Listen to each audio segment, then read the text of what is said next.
right now is our chance to get ready for the madness. Our guy Ben Fawkes joins the program on the Rude Guest Hotline. Ben, what's up, man? How are you? Doing well, JP. Thanks for having me. It's a great time of year, gambling, brackets. What else do you want? Hell yeah, man. Ben is a senior sports betting analyst for Yahoo Sports. And, dude, I was checking out your column, and it's interesting when you think about it from this prism. You wrote that legalized sports betting is now available in 38 states. So this will be the most bet NCAA tournament ever. Legally, certainly. Beyond betting, how much impact do you think I truly think one of the biggest reasons that everybody cares about March Madness is office pools. And like everybody, including the guy that's into rock climbing and never watches sports, or the lady who hasn't watched sports since her son was a wrestler in high school, like everybody gets into the office bracket for tournaments. 100%. I think it's fascinating because it's one of the times of the year, right? The Super Bowl being one of the other key ones, I'd say, where everybody is kind of watching the same thing in sports. Apologies to the first couple games of baseball in Tokyo, but everyone is kind of focused on that. The NBA is, the regular season is kind of winding down before the playoffs. And it's an awful product. Well, so, yeah, it hasn't been great the last couple of weeks for sure. But I think it's also fascinating because everyone, right, is in these bracket pools. And then, like you said, Jeff from accounting is going to end up winning, and he knows nothing about any of those teams, right? And so it is a little bit to a word of caution, I think, with gambling as well, especially on the tournament, is if you build up this bankroll over the year, you probably don't want to blow it all on March Madness on a bunch of teams that you don't know anyone on. And so that's always a word of caution, right? It's like everybody loves High Point. It's like, okay, well, you know where High Point is. Can you name any players on their team? Do you know their mascot, right? So we tend to love this, and there's 16 games on Thursday, 16 on Friday. That's all well and good, but I do think it's the number one recommendation I have is you are allowed to bet during the game as well. And I would if you haven't seen these teams, you have no idea, watch the games a little bit, see how it plays out the first couple minutes, and then maybe make a play there. For sure. You got to be responsible over this next week. I mean, if you have degenerate tendencies like a certain big-eared radio host might, you gotta play it cool over the first couple of days of the tournament because you got a lot of options, man. Let's talk though about some of the stuff you like, dude. You have kind of some betting storylines that, like, the three metrics that you're checking out specifically as you start looking at these games. Yeah, and so just to clarify, since I'm not this smart, this was from Thomas Casale, who's at CBS, and kind of a college basketball handicapper that I've spoken with over the years. I think he does a great job. And three of kind of the metrics he was looking at in terms of teams that he likes to back in the tournament. One was offensive rebounding percentage, just because there's going to be some game where you're not hitting shots, right? And so can you also crash the glass? Can you get extra possessions, get fouls, get the other team in the bonus, etc.? One was turnover percentage. He specifically cited Michigan. Obviously, they're a small favorite, I think down to 2.5 over 12 seed UC San Diego. And that's one where, as he said, Michigan isn't going to solve their turnover problems. They were bad in the regular season. They'll probably be bad in the tournament. It's just one of their Achilles heels. So potentially avoiding teams like that. And then free throw percentage, just that travels team. I think he cited Gonzaga as one of the teams with the best free throw percentage. In these games, he was specifically citing like conference tournament games and NCAA tournament games. When you're betting on these teams, remember, there is no tomorrow, right? So there's going to be a lot of fouls at the end of games. If the game is in that, 4 to 8 point range, the underdog, whoever is losing, is probably going to keep fouling, try and make the layup, try and make a three, keep fouling. So if you're betting on one of those teams, their ability to make free throws down the stretch is probably going to be a determining factor over whether they win or potentially a favorite, whether they cover. Yeah, I mean, the free throw stuff is so simple. I remember years back when Derrick Rose was at Memphis, and they played Kansas in that final. No, I lost. Don't get me started on that one, man. I lost my bracket pool because of that. Well, dude, they couldn't hit a free throw, right? I mean, that's ultimately why they lost that game, and you're still pissed about it however many years later. Yeah, and look, there's so much in college, right? Unlike the pros, they're 1-1. And how many times do you see somebody miss the front end of a 1-1, and instead of potentially getting 2 points, they get 0. Other team comes down, hits a 3. Like, college has so much of those momentum swings as well. Totally, man. Totally. So what games do you like then? Kind of, we'll start with just games you like in the first round or two, some opportunities, because I mean, if you can identify a spot, the key to me is if you can identify a team, a spot you really like, is to look at the money line, because we know there's going to be upsets. They exist in this tournament, and if you can pick your spot, you can make some cash. For sure. I thought this was kind of fascinating that this year, so last year there were 8, and I always get the higher versus lower seeded teams, right? But, the lower seeded team, meaning a higher number, so a 12 over a 5, 13 over a 4, etc. There's only 2 lower seeded teams that are favored this year, which I thought was interesting. And last year there were 8 in the first round. So something where, again, you always think of those upsets happening potentially. And like Colorado State is a small favorite over Memphis. So even if they won, a lot of media outlets would call it an upset. The betting world would not call it an upset. So I think it's interesting there are fewer of those. I think one team, that I know a couple people are looking at is Georgia.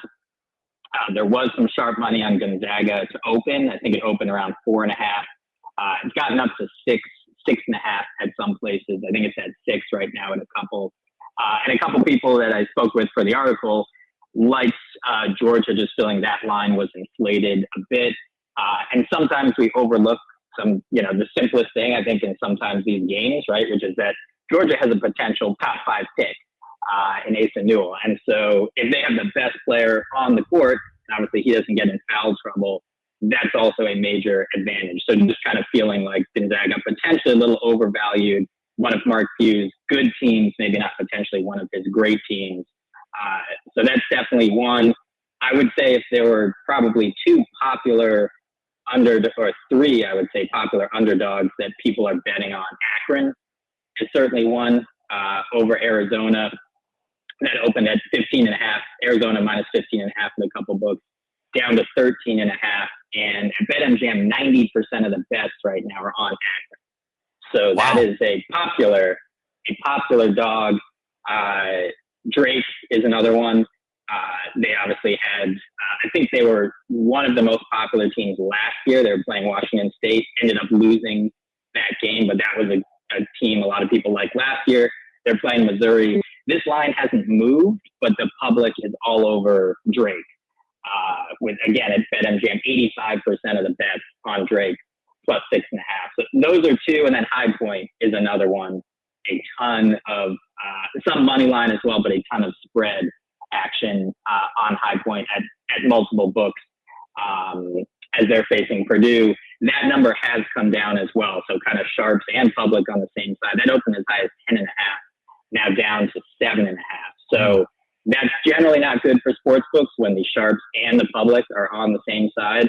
And that's one, I think, people obviously seeing Purdue last few years having a couple upsets, including as the number 1 seed. Obviously a lot of turnover, but really, really poor defensively, and High Point being a very good team offensively. A couple people liking the over in that one as well. I think it's 153.5. Talking with Ben Fawkes here, the senior sports betting analyst for Yahoo Sports. You can give Ben a follow at BFAWKES22.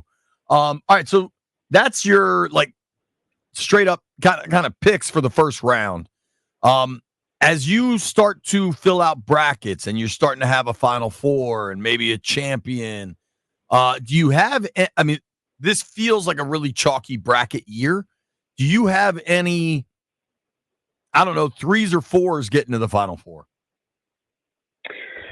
So I am usually a risk-averse person when picking the bracket because I think for a lot of years, you'd take all these upsets and then it would be some of the higher seeds and you'd go, oh, if I just stuck with, that team, which should be better anyway, I'd have a better chance. Ultimately, it's most likely not going to be 4 number 1 seeds in the Final Four. I think it's happened once or twice.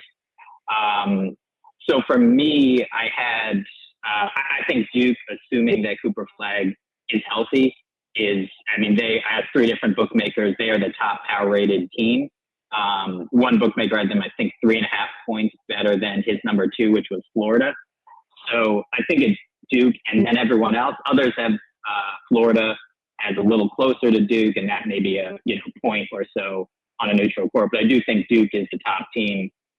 I didn't have anything super interesting. I had Duke and Auburn in my final with Auburn winning. The kind of, upset I had was Tennessee coming out of the Midwest, just because I think they have a ton of experience from last season. And I think St. John's is definitely interesting. If there's the hottest team, it's definitely Florida, right? Everybody saw them last week. Their futures odds have come way, way down from what you could have gotten before the SEC tournament, or certainly during the SEC tournament. So I think, St. John's and Florida, if they meet, that'll be an interesting game. I still had Florida coming out of there. So I was very interesting. I had 3 1 seeds and then Tennessee coming out. I think for me, I can't really identify a 3 or 4 seed that I love. I think people might have liked Iowa State, but obviously missing their best player for the tournament is a pretty big blow. And then I think for Michigan, again, they're a 2.5 point favorite against the 12 seed. A ton of people, while the public is betting on Michigan to cover that game, there's also a ton of public is betting UC San Diego on the money line. So that's one where, again, can they even get out of the first round, let alone get further? So for me, at least, I'm not seeing a ton of potential upsets there. Same thing with Memphis, right? A 5 seed, they're not even a favorite in their first round game. And Maryland's same thing against Grand Canyon. People like Grand Canyon as a potential first round upset, but I'm not sure about going that far. So a long-winded way of saying my bracket will be fairly boring, but that's generally how I've filled it out in the past. Let me ask you specifically about Maryland, because I care greatly because I went to college there. There's more action on Grand Canyon than the Terps right now?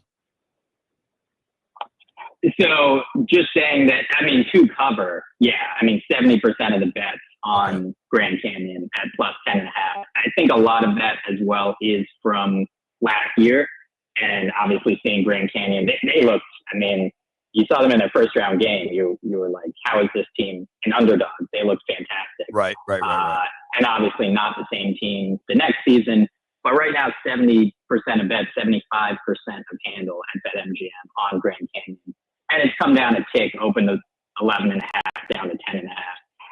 Hasn't moved too much. But I think there's always going to be people taking kind of shots as well at the lower seeded teams, especially on the money line. And Grand Canyon is one of those, as we've seen, 92% of the bets right now on Grand Canyon money line at plus 450. So a lot of people just taking a stab, whether that's putting in a parlay, putting in a single bet.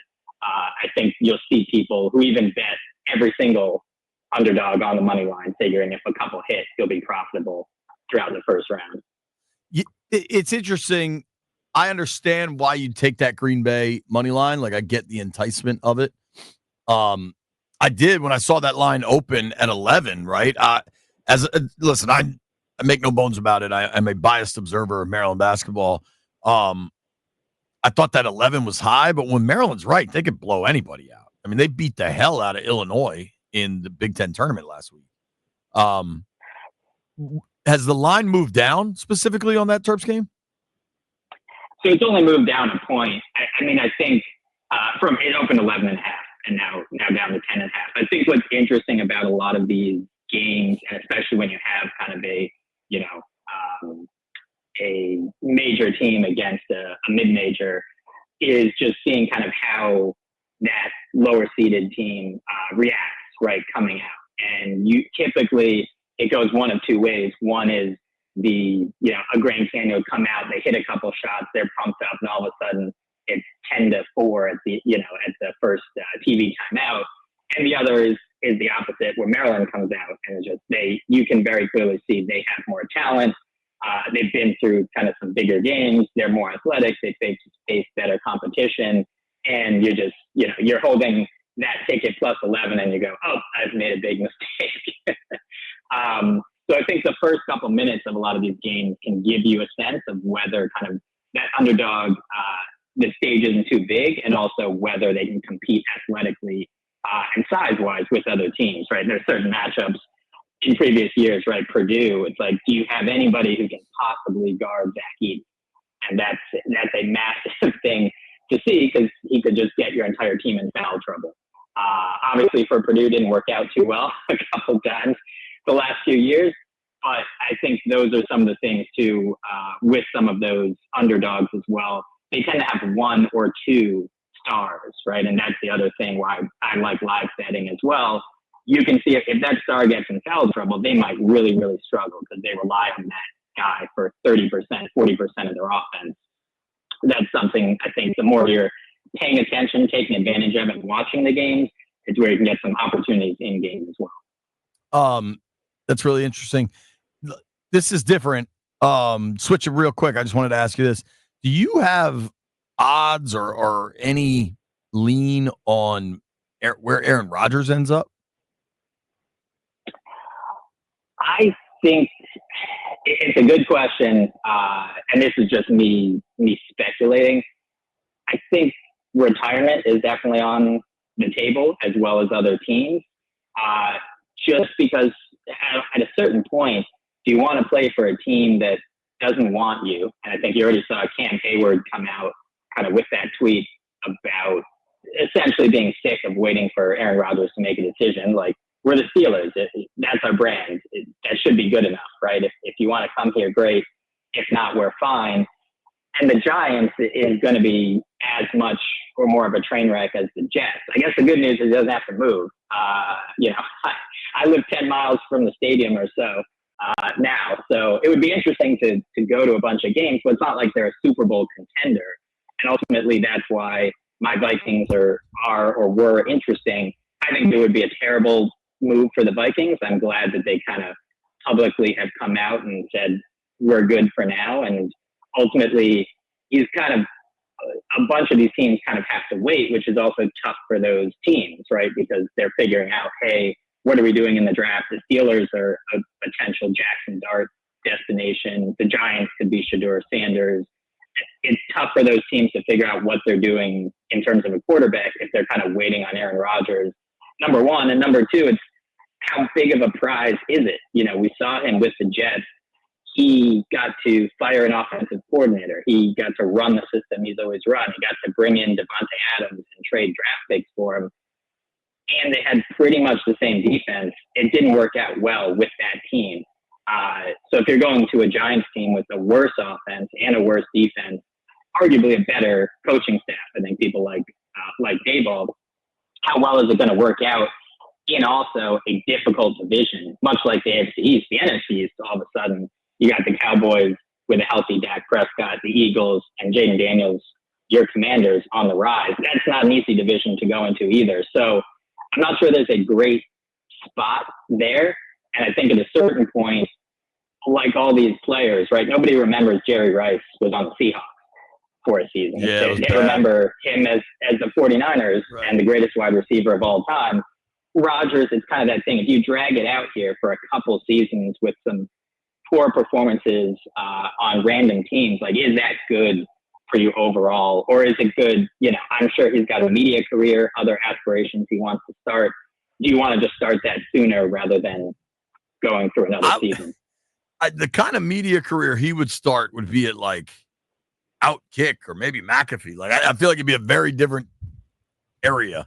But Ben, we got a boogie here, man. Thank you very much for making time for us.